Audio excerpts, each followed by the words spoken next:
what do I think about HIT training? HIT, high intensity training. First popularized by, I guess really Mike Mentzer was the one who popularized it the most. The Nautilus machines kind of used a high intensity system, but that was more whole body, 1 set per body part, 3 times a week. So I don't really call that. That's not what HIT turned into. HIT was then later repopularized by Dorian Yates. The thing about it is, what Dorian Yates did was not HIT training. He started his career, I believe it was perhaps a full body to start with, or it was upper lower. I know he pretty quickly went into upper lower. I have all the books, I have everybody's books, Mike Mentzer's books, Dorian's books, his DVDs, everything. I find this stuff interesting, always have. I have done a lot of different types of HIT training over the years. But the point is, Dorian's final routine is what everybody seems to refer to as HIT training. If you look at it, it is not HIT training. It is progressive warm-up sets where still work is being done. He's still doing 6-8 reps, and those weights are heavy because he's working up to, let's say on the incline bench press in blood and guts, he works up to 4 plates, I believe, or it was more than 4 plates. So I think he's getting a lot of work on the way up, and then, yes, at the end of his career, he only did 1 final set, 1 big set, right? The stronger you are, the more damage you can inflict onto yourself with 1 set. If you can incline press 4 plates, man, that's going to cause an enormous amount of damage to not just the muscle, but the entire body. So the question is, how many times can you repeat that? And the answer is, I mean, you could probably do a few sets like that, but is it needed? And the answer is absolutely no, it's not needed, because you're going to get injured. But the problem with the HIT training and any progressive overload, if that's the only thing you're focused on, it's getting stronger, you will get hurt. Everybody, it's that simple. You will get hurt because your muscles can be conditioned to a point that they are stronger than what your tendons and ligaments and joints can handle. It's as simple as that.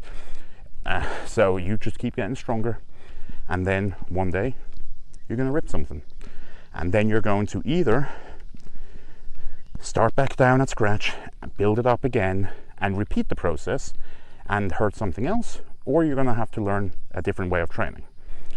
So Dorian's workouts, there were several different exercises. It was a 4-day split, 2 days on, 1 day off. So that means he hit everything every 6 days.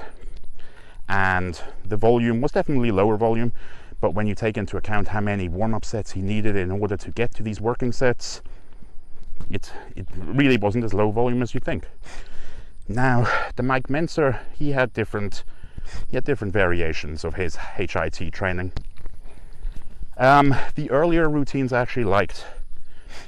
More kind of upper, lower, even whole body sometimes. I like a whole body routine where you do several warm-up sets, then you do 1 pretty hard set, and then you move on to another body part, and then you train the whole body, 3 times a week or so. That's a nice way of training.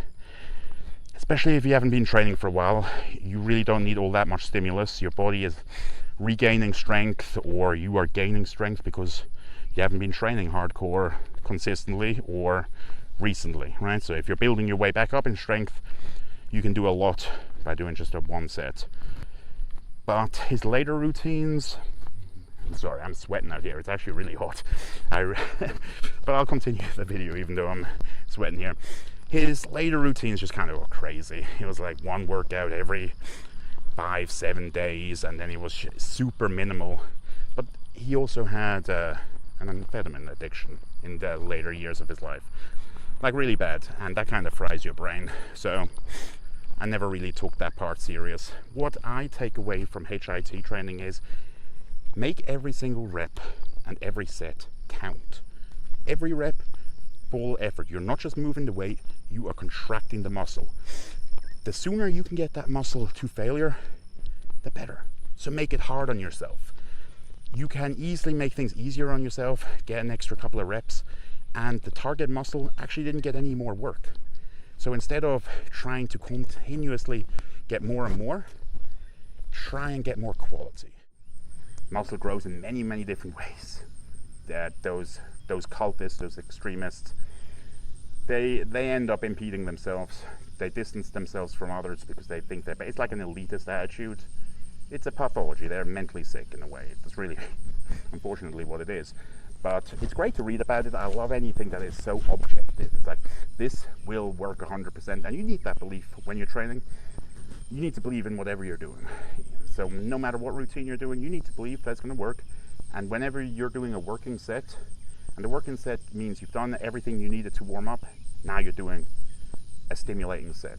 When you're doing a stimulating set, give everything you've got. That doesn't mean you have to be like, get all angry and psyched up. I mean, sometimes if you enjoy that, I enjoy that sometimes. Don't do it often. I only really do it for deadlifts, hack squats. That's it.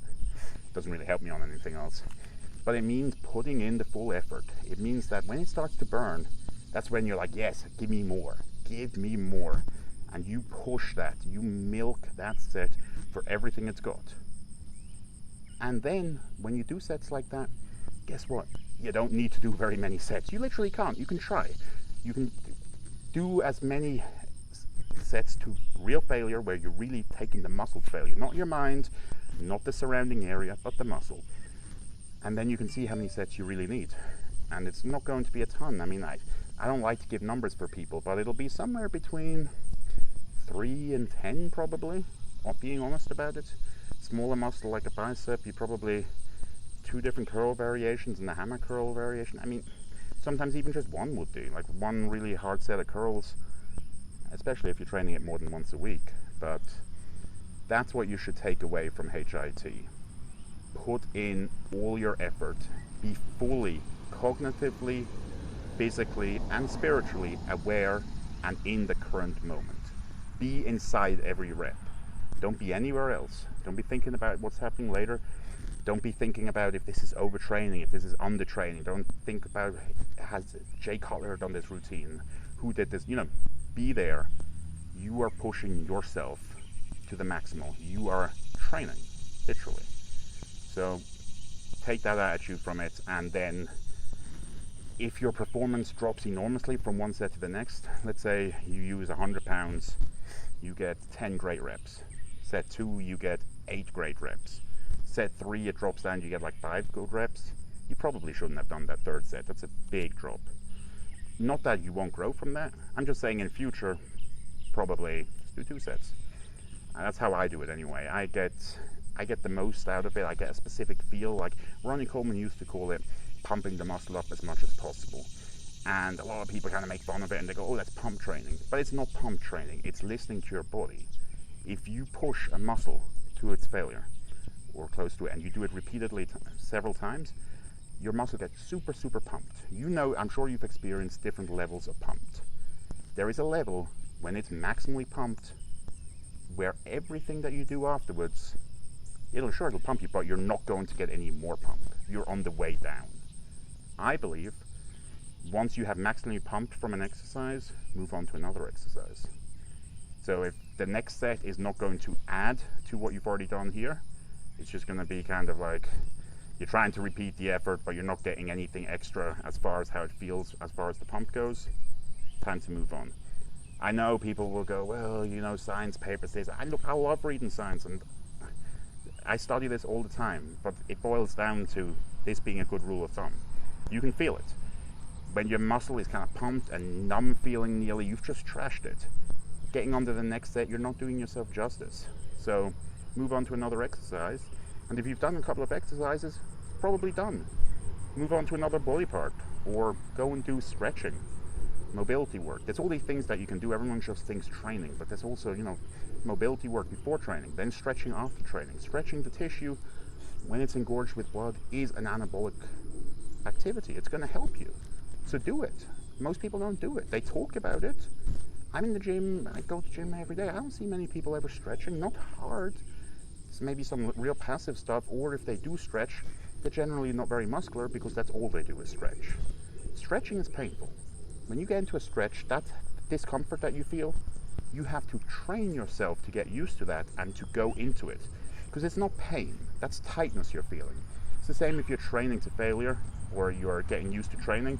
at first you're like, what the heck is this feeling? It's like, it's uncomfortable, isn't it? Pushing a set of dumbbells to failure off your chest on presses, it's an uncomfortable feeling. You're not used to it. It's not pain. We just use this term pain because, I mean, it makes sense. It's a feeling. We have a strong feeling from it. Well, with stretching, there is a feeling also, and you have to accustomize and get used to it and treat it like any other kind of training. So literally try it next time. When you do a stretch, that feeling that you think is pain, unless it's literally in the joint, if it's in the muscle, that's not pain. That is your central nervous system sending signals telling your muscles that, oh, you can't go any further than this. And that's actually a little bit of an issue, because the muscles can go further than that. They will go further than that.